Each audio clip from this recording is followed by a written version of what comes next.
सोचो अगर अचानक से हमारी दुनिया में अजीब सा गेट खुल जाए और उस गेट में से बहुत स्ट्रॉन्ग और बहुत डेंजरस मॉन्स्टर्स बाहर आ जाएं और हमारे मिलिट्री भी उन्हें न रोक पाए, तो हमारी दुनिया को बचाएगा कौन। तो कहानी के स्टार्ट में हम एक सिटी को देखते हैं जहाँ पर लाखों लोग रहते हैं, पर अचानक से एक दिन वहाँ पे एक गेट खुलता है दूसरी दुनिया का, जिसके अंदर से बहुत अजीब और बहुत स्ट्रॉन्ग मॉन्स्टर्स बाहर आने लगते हैं। इन मॉन्स्टर्स को देख के वहाँ के लोग बहुत पैनिक हो जाते हैं। मिलिट्री उनको मारने की बहुत कोशिश करती है, वो फाइटर जेट बुलाते हैं और तोप बुलाते हैं, पर मिलिट्री उनका बाल भी बांका नहीं कर पाती। मिलिट्री को हारता देख वहाँ के लोगों ने अपनी उम्मीद खो दी थी। उनको लग ही रहा होता है कि वो अब नहीं बच पाएंगे, आज दुनिया का अंत है। पर लोगों की दुआ कबूल हो जाती है, क्योंकि वहाँ पर एक मिस्टीरियस ग्रुप आता है लोगों का, जो कि एक एक करके उन सब मॉन्स्टर्स को मार देते हैं। एंड उसमें से एक बंदा बोलता है, फिक्र मत करो, हमें इनको मारने के लिए ट्रेन किया जाता है। एंड हमें बताया जाता है कि इन मॉन्स्टर्स को बोलते हैं नेबर्स। इन्होंने नेबर्स की टेक्नोलॉजी पर पढ़ाई करी एंड अपनी एक ऑर्गेनाइजेशन बना दी दुनिया को बचाने के लिए उन नेबर्स से, जिसका नाम इन्होंने रखा बॉर्डर डिफेंस एजेंसी, सिंपल भाषा में बॉर्डर। इन्होंने बहुत कम समय में सिटी के बीचों बीच एक बहुत बड़ा बेस बना दिया, ताकि कभी भी नेबर अटैक करे तो ये अटैक आराम से रोक पाए। फिर 4 साल बीत जाते हैं, जहाँ पे गेट्स अभी भी खुलते थे एंड नेबर्स अभी भी आते थे, पर सिटी के ज्यादातर लोगों ने वहाँ पे रुकने का फैसला करा, क्योंकि उन्होंने अपनी सारी उम्मीद बॉर्डर्स पे लगा रखी थी कि अगर नेबर्स अटैक करता है तो बॉर्डर हमें बचा लेगी। फिर हम एक स्कूल के अंदर देखते हैं जहाँ पे क्लास के सारे बच्चे बॉर्डर की तारीफ कर रहे थे कि बॉर्डर तो बहुत स्ट्रॉन्ग है, हम भी किसी दिन बॉर्डर के एजेंट्स बनेंगे। असल में गाइस, तुम बॉर्डर को ज्वाइन कर सकते हो, पर तुम्हें कुछ टेस्ट देने पड़ते हैं जो कि बहुत हार्ड होते हैं। हर कोई बॉर्डर को ज्वाइन नहीं कर सकता। पर वहीं पर क्लास के कुछ बदमाश बच्चे एक बच्चे को परेशान कर रहे थे, वो उसका चश्मा उसको वापस नहीं दे रहे थे। पर क्लास का एक बच्चा जो कि बहुत होशियार एंड बहुत बहादुर है, जिसका नाम है मिकुमो ओसामू, वो उस बच्चे की मदद करता है, वो उसका चश्मा उसको लेके वापस कर देता है। फिर क्लास के बच्चे बात करने लगते हैं कि हमारे स्कूल में एक दूसरी सिटी का बच्चा आने वाला है पढ़ने के लिए, लेकिन कुछ बच्चे सोचते हैं कि वो हमारे स्कूल में क्यों आ रहा है, वो हमारी सिटी में क्यों आ रहा है, जहाँ पे नेबर्स अटैक करते रहते हैं एंड यहाँ पर तो वॉर चलती रहती है, क्या वो मरने से डरता नहीं है। लेकिन वहीं पर एक लड़का बोलता है, क्या पता वो लड़का बॉर्डर एजेंट हो। एंड ये सुनकर ओसामू हैरान हो जाता है एंड वो सोचता है बॉर्डर का एजेंट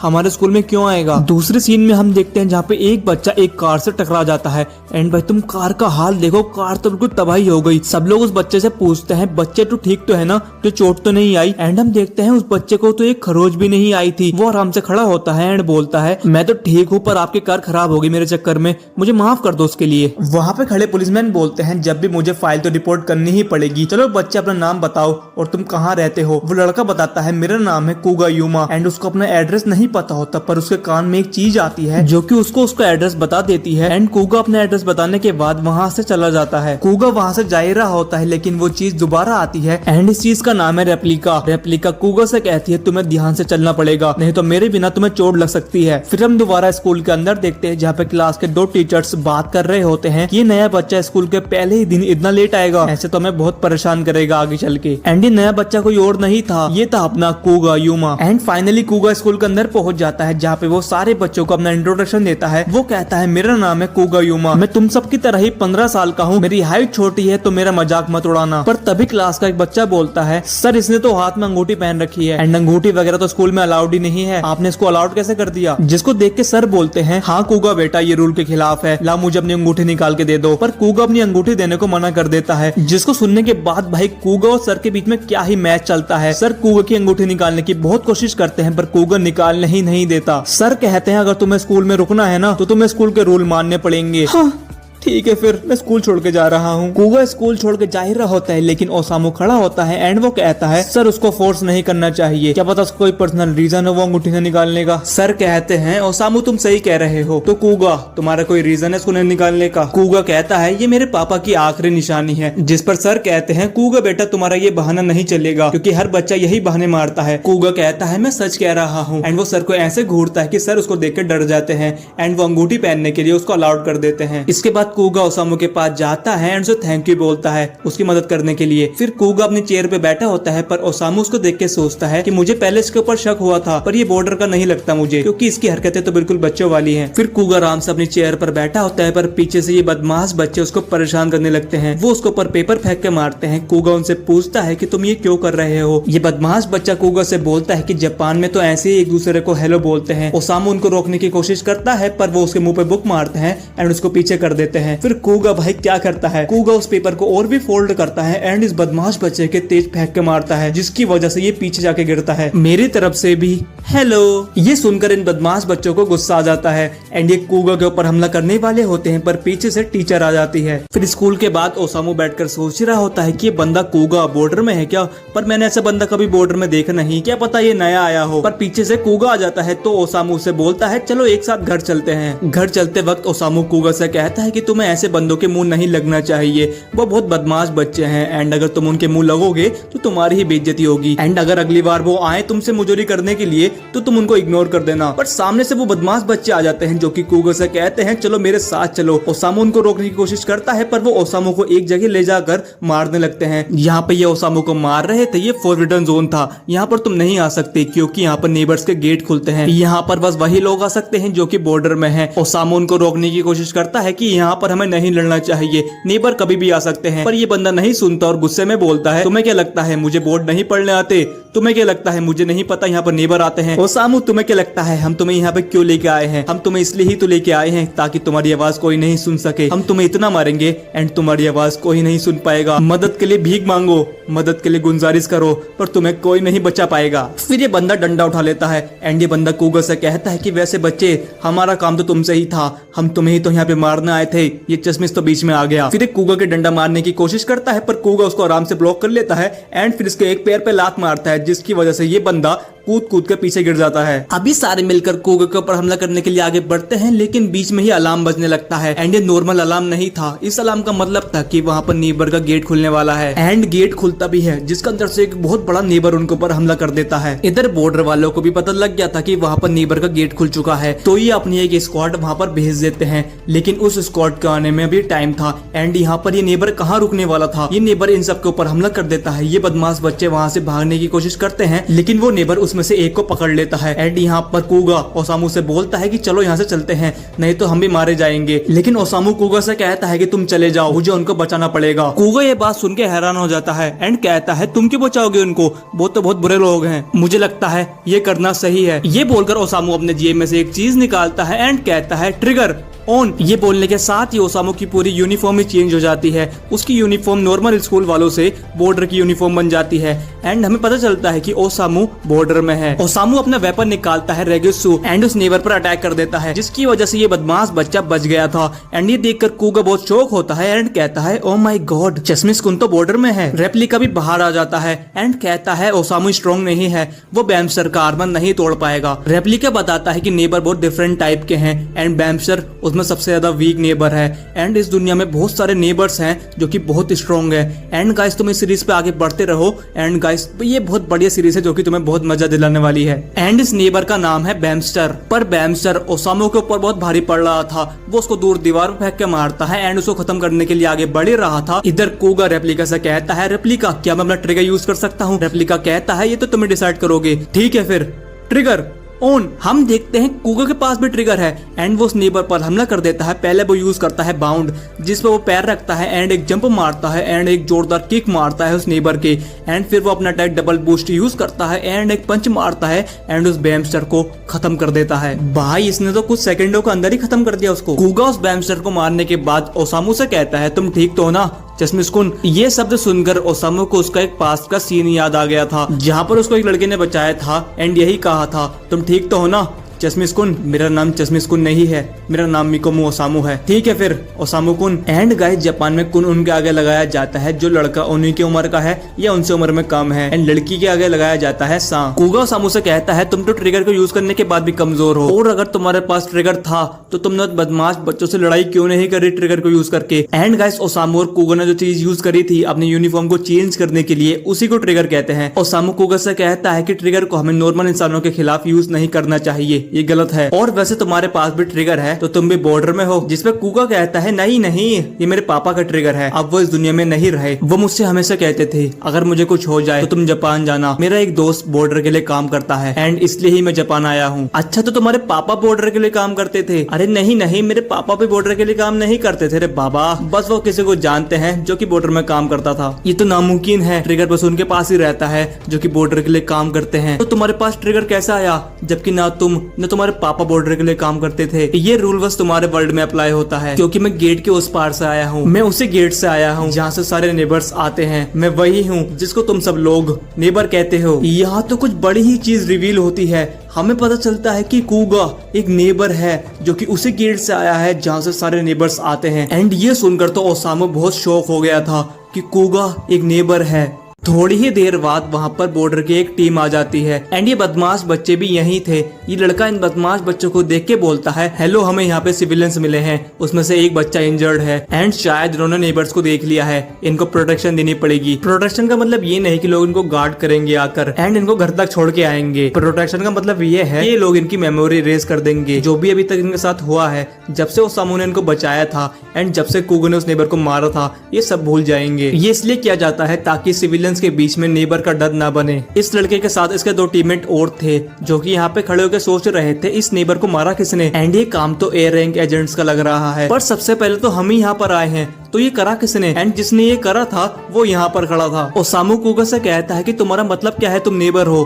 नेबर तो वो चीज थी, नेबर तो मॉन्स्टर्स होते हैं। कूगा ओसामू से कहता है नहीं नहीं, वो तो ट्रायन सोल्जर थे, ये ऑटोमेटेड वेपन्स होते हैं जो कि हमारे नेबर्स द्वारा बनाए जाते हैं। नेबर्स तो मेरी तरह इंसान होते हैं जो कि गेट के उस पार रहते हैं, पर मैंने उस चीज को नहीं बुलाया था। मेरी दुनिया में भी डिफरेंट लोग रहते हैं, कुछ अच्छे कुछ बुरे। फिर रास्ते में जाते जाते कूगा ओसामू से कहता है, अरे ओसामू सुनो, तुम भूल जाओ जो भी मैंने तुम्हें बताया, मैं नेबर नहीं हूँ, मैं 100% जापानीज हूँ। पागल, अगर तुम ऐसे बोलोगे तो तुम जरूर पकड़े जाओगे। अच्छा, अगर मैं सच बोलूँ तो मैं पकड़ा जाऊंगा, अगर मैं झूठ बोलूँ तो मैं झूठ बोल रहा हूँ। अरे तो मैं बोलूं क्या? अरे भाई तुम असल में हो क्या? मैं नेबर हूँ। नहीं, मैं जापानीज हूँ। ये सच में पकड़ा जाएगा, पर इसने मुझे बचाया था, मुझे नहीं लगता ये बुरा है। पर इतने में ही कूगा को भूख लग जाती है, तो ओसामू से कहता है तुम्हें भूख लगी है, तुम्हारे पास पैसे हैं जापान के? पर कूगा अपने बैग में से नोटों के गड्ढे निकालता है और कहता है मेरे पास बहुत सारे पेपर पड़े हैं, क्या इनसे काम चल जाएगा? और ये देख के भाई हैरान हो जाता है ओसामू, अरे ये बच्चा कितने सारे पैसे लेके घूम रहा है। वहाँ के सारे लोग कूगा को देखने लग जाते हैं और कह रहे थे इस बच्चे के पास तो बहुत पैसा है, ये बच्चा जरूर किसी मालदार पार्टी का है। ओसामू जल्दी से कूगा को वहाँ से लेके भाग जाता है। यहाँ खड़े होकर दोनों बात कर रहे होते हैं, लेकिन एक आदमी आता है वहाँ पर जो कि जानबूझकर कूगा से टकरा जाता है और एक्टिंग करने लगता है जैसे उसके पैर में बहुत ज्यादा चोट लग गई, जैसे उसकी हड्डी टूट गई। ये बंदा खड़ा होता है एंड कूगा से कहता है ला बच्चे 1 लाख रुपए दे, इलाज करवाना है, डॉक्टर के पास जाना है, 1 लाख रुपए का ऑपरेशन होगा, जल्दी से पैसे दे। ओसामू समझ गया था कि ये बंदे यहाँ पर कूगा के पैसे ठगने के लिए आए हैं, पर कूगा उनसे कहता है तुम्हें पैसे चाहिए डॉक्टर को दिखाने के लिए? ले। फिर वो उसके पैर पे एक लात मारता है जिसकी वजह से उसकी असलियत में हड्डी टूट जाती है एंड वो उससे कहता है चलो भाई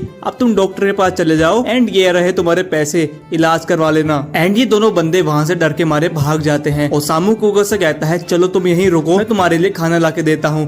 एंड इतने में ही ओसामू खाना लेने गया था, पीछे से और बंदे आते हैं जो कि कूगा के पैसे चुराने के लिए आए थे, पर कूगा उन सबको पेल लेता है एक एक करके। फिर ओसामू आता है जो कि देखता है भाई कूगा ने दोबारा मारपीट करी। फिर ओसामू कूगा को एक पार्क में लेके जाता है जहाँ पे वो उसको समझाता है कि तुम्हें यहाँ के रूल नहीं तोड़ने चाहिए। जापान में रूल है अगर तुम किसी से लड़ते हो तो तुम्हें जेल भी जाना पड़ सकता है, और बॉर्डर वालों को पता चल गया कि तुम नेबर हो वो तुम्हारे पीछे पड़ जाएंगे एंड तुम्हारा पीछे छोड़ेंगे नहीं। जिसपे कूगा ओसामू से कहता है जापान में बहुत सारे रूल हैं जो कि समझने बहुत मुश्किल हैं एंड सारे रूल तो मुझे पता भी नहीं, पर मैं यहाँ के रूल समझना चाहता हूँ। ओसामू मन में सोचता है कि कूगा यहाँ के रूल समझना चाहता है। ठीक है कूगा, मैं तुम्हें यहाँ के रूल समझाऊंगा, पर तुम्हें मेरी बात माननी पड़ेगी। ठीक है सर, समझ गया। फिर कूगा अपने घर जा ही रहा था, लेकिन सामने से एक बहुत तेज स्पीड में गाड़ी आ रही थी जो कि कूगा को ठोक देती है एंड कूगा जमीन पे बहुत बुरी हालत में गिरता है। ओसामू जल्दी से कूगा को चेक करने के लिए आता है कि वो ठीक है नहीं, पर ये देखकर वो शॉक हो जाता है। वो देखता है कि कूगा को चोट तो आई थी पर उसकी चोट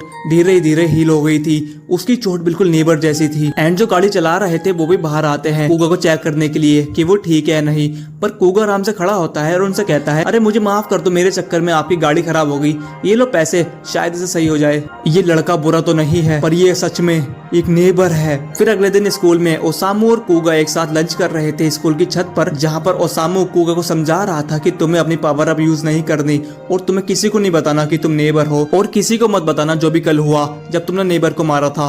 एंड मुझसे वादा करो कि तुम अपनी पावर यूज नहीं करोगे। ठीक है समझ गया, मैं तुमसे वादा करता हूँ कि मैं अपनी पावर यूज नहीं करूंगा। ओ सामू कहने की क्या जरूरत थी। और हाँ, मुझसे एक और वादा करो कि तुम किसी पर भी हाथ नहीं उठाओगे। पर इतने में ही वहाँ पर वो बदमाश बच्चे आ गए थे जो कि स्टूडेंट्स को परेशान करने लगते हैं।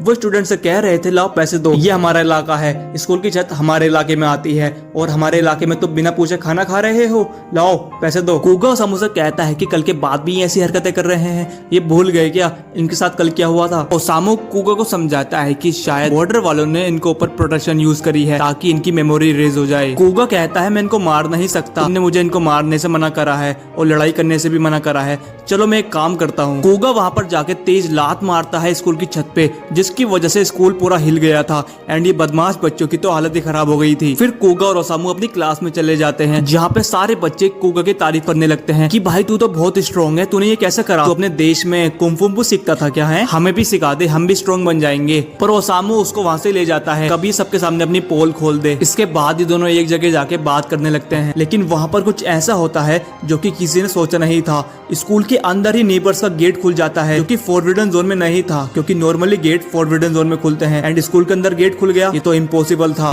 ये देख के ओसामू एंड कूगा बिल्कुल शॉक हो जाते हैं एंड नेबर्स उस गेट से बाहर आने लगते हैं। ओसामू को कुछ भी समझ नहीं आ रहा था कि ये फॉरबिडन जोन के बाहर कैसे आ गए एंड कूगा इनको देख के बोलता है ये तो मरमोट्स हैं एंड ये नेबर्स बैमस्टर से बहुत ज्यादा पावरफुल होते हैं। मरमोट्स स्कूल के अंदर घुस गए थे एंड सारे बच्चों पर हमला करने लगते हैं। सारे स्टूडेंट्स बहुत ज्यादा पैनिक हो गए थे एंड शेल्टर की तरफ भागने लगते हैं। ओसामू एंड कूगा भी स्कूल के बाहर आ गए थे, जहाँ पे कूगा ओसामू से कहता है अब तुम क्या करोगे ओसामू। ओसामू कहता है मैं वो सब कुछ करूंगा जिससे मैं नेबर्स को रोक पाऊं। ओसामू जल्दी से अपना ट्रिगर निकालता है एंड उसको एक्टिवेट कर लेता है। Trigger on. ओसामू अपनी बॉर्डर यूनिफॉर्म में आ जाता है एंड वो स्टूडेंट्स को बचाने जा ही रहा था, लेकिन उसको कूगा रोक लेता है एंड कहता है रुको ओसामू, मरमोट ट्राइंग सोल्जर हैं जो कि लड़ाई के लिए ही बनाए गए हैं और वो बैमस्टर की तरह नहीं है, वो बैमस्टर से बहुत ज्यादा पावरफुल हैं और तुम इस वक्त बहुत कमजोर हो, अगर तुम उनसे लड़ोगे तो तुम मारे ही जाओगे, यहीं रुको और दूसरे एजेंट्स का इंतजार करो। लेकिन मरमोट्स स्टूडेंट्स का पीछा छोड़ ही नहीं रहे थे, ये बच्चे इनसे बचने की बहुत कोशिश कर रहे थे, लेकिन ये मरमोट्स इनका पीछा छोड़ने का नाम ही नहीं ले रहे थे। हम इधर देखते हैं जहाँ पर ओसामू कूगा से गुस्से में कहता है तुम पागल तो नहीं हो गए, बॉर्डर का बेस यहाँ से बहुत ज्यादा दूर है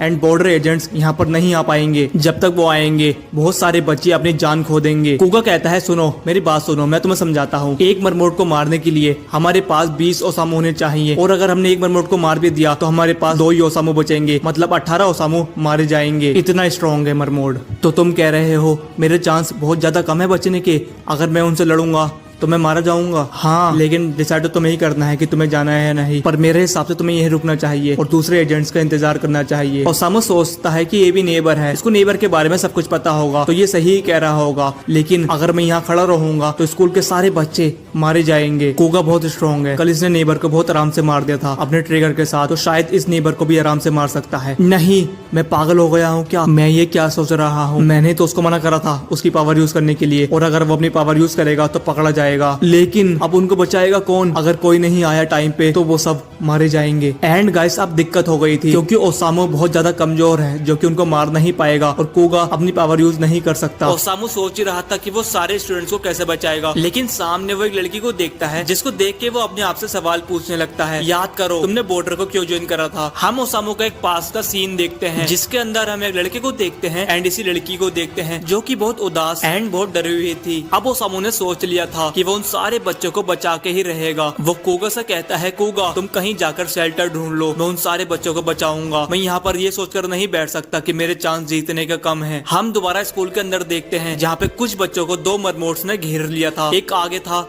एक पीछे। एक मरमोट्स उनके ऊपर हमला करने वाला था लेकिन पीछे से ओसामू आ जाता है जो कि उसका पहले हाथ काटता है फिर उसको मार के नीचे की तरफ धक्का दे देता है। ये सारे बच्चे ओसामू को देख के बहुत हैरान होते हैं, ये देखते हैं ये तो ओसामू है, ये तो हमारे ही क्लास में है पर ये बॉर्डर में है, इसने हमें कभी बताया नहीं था, पर ये तो कमाल की चीज है, हमारी क्लास का लड़का बॉर्डर में है। ओसामू उनसे कहता है जल्दी से ऊपर चले जाओ, मैं इसको रोकता हूँ। ओसामू मन में बोलता है कि मुझे इन सबको बचाना पड़ेगा जब तक कि दूसरे बॉर्डर एजेंट्स नहीं आ जाते, पर मैं इसको रोकूं कैसे, ये तो बहुत पावरफुल है, पर हाँ मैं इसको यहाँ पर रोक सकता हूँ। ये जगह बहुत छोटी है, ये सही से हिल नहीं सकता, लेकिन मैं आराम से हिल सकता हूँ। लेकिन वो मरमोट एकदम से ओसामू के ऊपर हमला कर देता है एंड उसको दूसरी क्लास में फेंक के मारता है। ओसामू दोबारा उठकर मरमोट पर हमला करता है लेकिन वो मरमोट ओसामू का एक हाथ काट देता देता है। एंड अब ओसामू की बहुत बुरी हालत हो गई थी, लेकिन ओसामू के हाथ में से खून नहीं निकल रहा था, उसके हाथ में से कुछ ग्रीन ग्रीन पार्टिकल्स निकल रहे थे। इसके बाद हम स्कूल की छत पर देखते हैं जहाँ पे सारे बच्चे खड़े थे एंड ये बच्चे यही सोच रहे थे कि ओसामू ठीक तो है ना, वो ओसामू को मार तो नहीं देगा। एंड वहीं पर कूगा बैठा था जो कि बैठकर बोल रहा था, मैंने बोला था ना मरमोट बहुत पावरफुल होते हैं, लेकिन मेरी बात ओसामू ने मानी नहीं,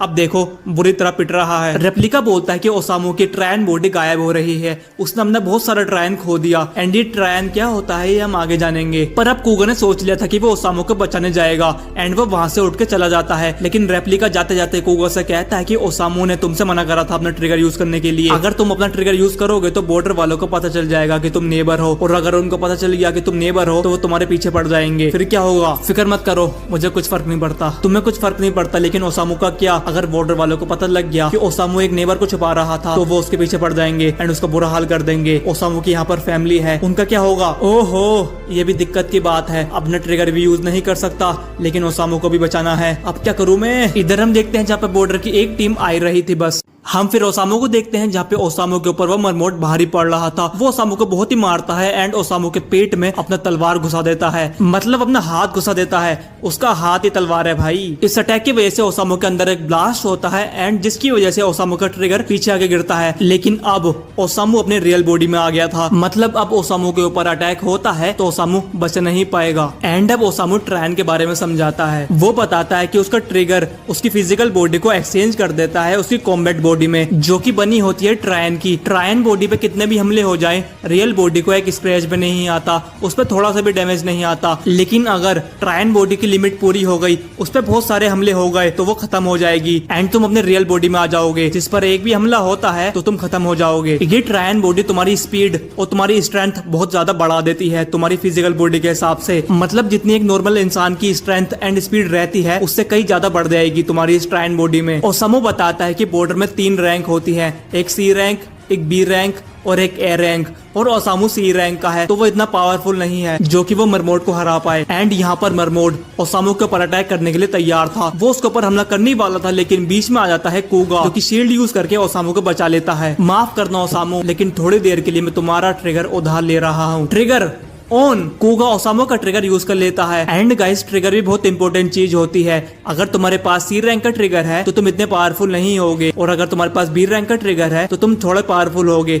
लेकिन तुम्हारे पास ए रैंक का ट्रिगर है तो तुम बहुत ज्यादा पावरफुल होगे। एंड ओसामू के पास सी रैंक का ट्रिगर है जो कि कूगा यूज कर लेता है। मरमोट कूगा के ऊपर हमला कर देता है जिसको कूगा आराम से ब्लॉक कर लेता है एंड अब इनकी फाइट शुरू हो गई थी। ये दोनों बिल्कुल इक्वल लेवल पर लड़ रहे थे, जहाँ पे मरमोट हमले करे जा रहा था एंड कूगा ब्लॉक करे जा रहा था, लेकिन लड़ते लड़ते कूगा की तलवार बिल्कुल खत्म सी हो गई थी, वो बिल्कुल लड़ने के काबिल नहीं बची थी। ऐसा तो होना ही था क्योंकि मेरा ट्रिगर सी रैंक का है, वो इतना पावरफुल नहीं है कि वो मरमोट को हरा पाए। एंड इतने में रेप्लिका बाहर आता है जो कि कहता है पूरे ट्रायन सोल्जर आर्मी में मरमोट के वेपन सबसे ज्यादा हार्ड होते हैं जो कि तुम्हारी तलवार से आराम से नहीं टूट सकते, और सी रैंक ट्रिगर से ये तो बहुत मुश्किल है। कूगा अगर तुम ऐसा डिफेंस करते रहोगे तो तुम्हारी तलवार जल्दी टूट जाएगी। समझ गया समझ गया, मुझे इसको जल्दी खत्म करना पड़ेगा। ठीक है फिर शुरू करते हैं। कूगा मरमोट पे हमला कर देता है एंड ओसामू कहता है कूगा मेरा ट्रिगर एक सी रैंक ट्रिगर है जो कि ट्रेनिंग ट्रिगर है, मतलब वो इतना पावरफुल नहीं है, तुम उसको नहीं हरा पाओगे। लेकिन कूगा कहाँ रुकने वाला था, वो उसके ऊपर हमला कर देता है एंड उसका एक हाथ काट देता है। ये देख के ओसामू शॉक था कि कूगा उसको सी रैंक ट्रिगर से कैसे मार रहा है। कूगा अपनी तलवार यूज करके ऊपर की तरफ चिपक जाता है एंड जैसा कि ओसामू ने बोला था उस छोटी जगह पर मरमोट को बहुत दिक्कत होगी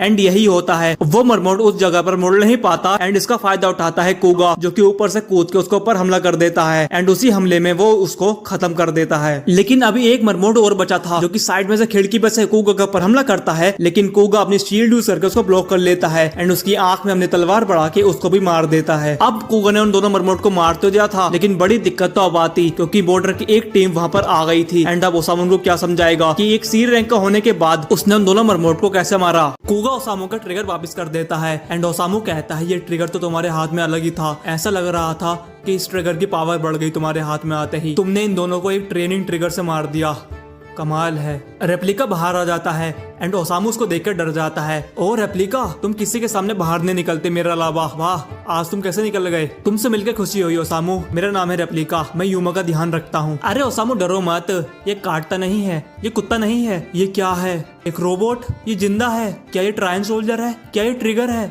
ये है क्या? मैं एक ट्रायन सोल्जर हूँ। मैंने देखा तुम कुगा की मदद कर रहे थे तो मैंने सोचा मैं तुम्हारे सवालों का जवाब दूं। पूछो जो तुम्हें पूछना है। मैं तुम्हें ट्रायन एंड ट्रिगर के बीच का रिलेशन बताता हूँ। रेप्लिका समझाता है कि ट्रायन एक फॉर्म है बायोलॉजिकल एनर्जी की जो कि पावर देती है ट्रिगर को। वैसे तुम तो बॉर्डर में हो तो तुम्हें इतना तो पता ही होगा। ट्रायन हमारी बॉडी के अंदर के एक ऑर्गन से आता है जिसको बोलते हैं ट्रायन ग्लैंड। लेकिन वो ऑर्गन हमारी बॉडी में दिखता नहीं, वो इनविजिबल होता है। इनविजिबल होता है? हाँ, मुझे लगता है तुम्हारी दुनिया वालों को पता नहीं है इसके बारे में। एक ट्रायन ग्लैंड बिल्कुल दिल के पास होता है। पर मेन दिक्कत ये नहीं है, जैसे कि तुम्हें पता ही होगा दुनिया में हर इंसान के पास अलग अलग कैपेबिलिटीज हैं। जैसे कि हर बंदा स्ट्रॉन्ग नहीं है एंड हर बंदा वीक नहीं है। कोई तो बहुत स्ट्रॉन्ग है एंड कोई बहुत कमजोर है। उनकी फिजिकल पावर बहुत कम है एंड किसी की बहुत ज्यादा है। यही ट्रायन के मामले में है। सबका ट्रायन ग्लैंड फंक्शन अलग अलग है। जो बंदा स्ट्रॉन्ग है उसके पास ज्यादा ट्रायन है एंड जो बंदा कमजोर है उसके पास कम ट्रायन है। समझ गए? जिस इंसान के पास ज्यादा ट्रायन होगा वो ज्यादा समय तक लड़ पाएगा एंड स्ट्रॉन्ग अटैक कर पाएगा। लेकिन जिस इंसान के पास कम ट्रायन होगा वो जल्दी खत्म हो जाएगा एंड वो आराम से हार जाएगा। जैसे कि तुमने और यूमा ने एक ही ट्रिगर यूज करा था तो तुम कैसे आराम से हार गए। लेकिन यूमा नहीं हारा, उसने उसी ट्रेनिंग ट्रिगर से उन दोनों बर्मोड्स को मार दिया।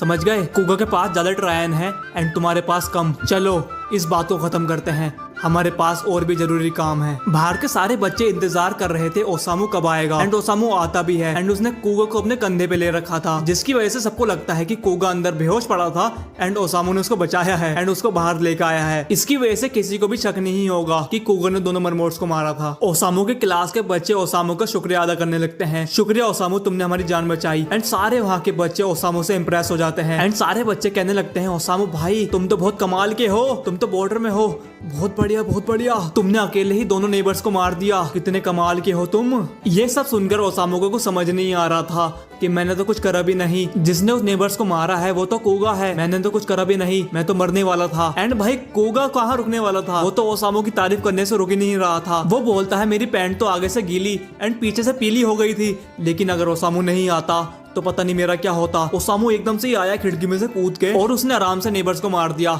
जाओ उसका ऑटोग्राफ ले लो जल्दी जाके, वो तो हीरो बन गया। एंड ओसामू सब स्टूडेंट्स का हीरो बन गया था। सब उसकी बहुत तारीफ कर रहे थे कि मुझे भी सिखाओ कैसे स्ट्रॉन्ग बनते हैं, तुम तो बहुत ही बेहतरीन इंसान हो। वहाँ पे बॉर्डर की एक टीम भी आ गई थी जिसका नाम है अराशियामा स्क्वाड एंड ये स्क्वाड बहुत ही पॉपुलर है लोगों में। इस टीम का कैप्टन जिसका नाम है अराशियामा, वो बोलता है हम लेट हो गए आने में, लगता है किसी ने इन सबको खत्म कर दिया। ये स्क्वाड एक ए रैंक टीम है। अराशियामा स्टूडेंट से कहता है कि तुम सब ठीक तो हो ना, किसी को चोट तो नहीं आई, वैसे इनको हराया किसने, ये सब करा किसने है। कुगा ओसामू से कहता है ओसामू जाओ जाओ तुम्हारी तारीफ होने वाली है, जाओ उनसे तारीफ ले लो अपनी जाके। ओसामू कहता है मेरी तारीफ नहीं होगी। कुगा मैंने तुम्हें पहले बताया नहीं, लेकिन मैंने अभी ही बॉर्डर ज्वाइन करी है, मैं अभी अपनी ट्रेनिंग फेज में ही हूँ। जो मेरे पास ट्रिगर है वो एक ट्रेनिंग ट्रिगर है और तुम अपना ट्रेनिंग ट्रिगर बेस से बाहर यूज नहीं कर सकते, तुम बस बेस के अंदर ही उसको यूज कर सकते हो। जो मैंने करा है वो रूल के अगेंस्ट है, अब मुझे सजा मिलने वाली है। ओसामू उनके पास जाता है बोलता है मेरा नाम मिकोमो ओसामू है, मैं एक सी रैंक एजेंट हूँ। इस स्कूल पर 2 मरमोड्स ने हमला कर दिया था एंड दूसरे एजेंट्स का आने का टाइम नहीं था। अगर मैं इंतजार करता तो सब स्टूडेंट्स की जान खतरे में आ जाती, तो मुझे अपना ट्रिगर यूज करना पड़ा, मुझे माफ कर देना। उनकी टीम शॉक हो जाती है कि एक सी रैंक एजेंट्स ने 2 मरमोड को कैसे हरा दिया। ओसामू सोचता है कि मुझे बहुत कड़ी सजा मिलने वाली है, अब पता नहीं मेरा क्या होगा। लेकिन अराशियामा उसको कुछ कहता नहीं है एंड उसकी तारीफ करने लगता है। ओ तुम थे वो, बहुत बढ़िया काम करा तुमने, अगर हम नहीं आ पाते तो लोगों की जान खतरे में आ जाती, तुमने अपना ट्रिगर यूज करके उनकी जान बचाई, बहुत बढ़िया बच्चे। मेरी छोटी बहन एंड मेरा छोटा भाई भी इसी स्कूल में पढ़ते हैं। पीछे इसके भाई बहन खड़े थे तो अराशियामा उनके पास भाग के जाता है एंड उनके गले लग जाता है। ओ मैं तो बहुत चिंता में आ गया था, बहुत बढ़िया तुम दोनों ठीक हो, मुझे बहुत खुशी हुई। कुगा ओसामू के पास जाता है एंड ओसामू से कहता है देखो उसने तुम्हारी तारीफ करी, मुझे लगता है ये अराशियामा जो बंदा है ये बहुत दिल का अच्छा है और ये बहुत बढ़िया है भी, मुझे तो बहुत ही बढ़िया लगता है। ये टीम है अराशियामा स्क्वाड, ये बॉर्डर की पीआर टीम हैंडल करते हैं, ये टीवी पर भी बहुत आते हैं जिसकी वजह से बहुत पॉपुलर हैं, बिल्कुल सेलिब्रिटीज की तरह। वैसे ओसामू तुम तो बहुत स्ट्रॉन्ग लगते हो मुझे, तुमने सी रैंक ट्रिगर से दोनों मरमोड्स को हरा दिया, बहुत बढ़िया, तुम तो कमाल के हो, बहुत सारे ऑफिशियल मेंबर्स भी ये नहीं कर सकते। वाह। अराशिया अपने टीम मेंबर कितोरा से कहता है कितोरा क्या ये तुम कर सकती हो जैसे ओसामू ने करा। कितोरा अपना हथियार स्कॉर्पियन निकालती है एंड मनमोर्स के टुकड़े टुकड़े कर देती है जाकर। लेकिन अब दिक्कत हो गई थी क्योंकि कितोरा ओसामू से कहती है वैसे तुम एक सी रैंक एजेंट हो और तुम अपना ट्रिगर ट्रेनिंग के बाहर यूज नहीं कर सकते, तुमने रूल तोड़ा है। और अराशिमा सान आप इसकी तारीफ कर रहे थे इस लड़के की जिसने एक जुर्म करा है बॉर्डर की रैंक मेंटेन करने के लिए एंड बॉर्डर के बीच के बने डिसिप्लिन को रखने के लिए तुम्हें रूल के हिसाब से सजा मिलेगी। कुगा पूछता है ये है कौन? ओसामू बताता है कि इसका नाम है कितोरा आई एंड ये बॉर्डर की एक एलाइड एजेंट है, ये रैंक में भी बहुत ऊपर है, वैसे ये मेरी उम्र की है। अराशिमा कहता है कि ये सच तो है कि ओसामू ने रूल तोड़ा है, लेकिन अगर वो रूल नहीं तोड़ता तो सारे बच्चों की जान खतरे में आती। सारे बच्चे मिलके कहने लगते हैं हाँ ओसामू ने हमारी जान बचाई है, ये सच है कि इसने रूल को तोड़ा है, लेकिन अगर हमने इसको ऐसे ही छोड़ दिया तो और भी सी रैंक एजेंट्स रूल को तोड़ने की कोशिश करेंगे। वो बहुत ज्यादा स्ट्रॉन्ग नेबर से लड़ने चले जाएंगे हीरो बन के, तो उनका क्या होगा?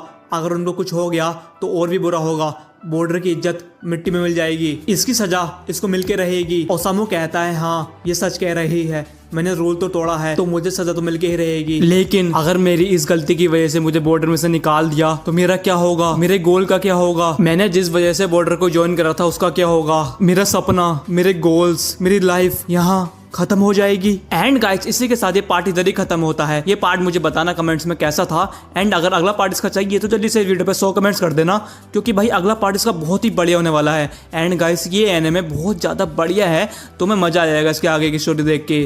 तो वीडियो कर देना लाइक, कर देना चैनल को सब्सक्राइब। मिलते हैं अगली वीडियो में, जब तक के लिए गुड बाय।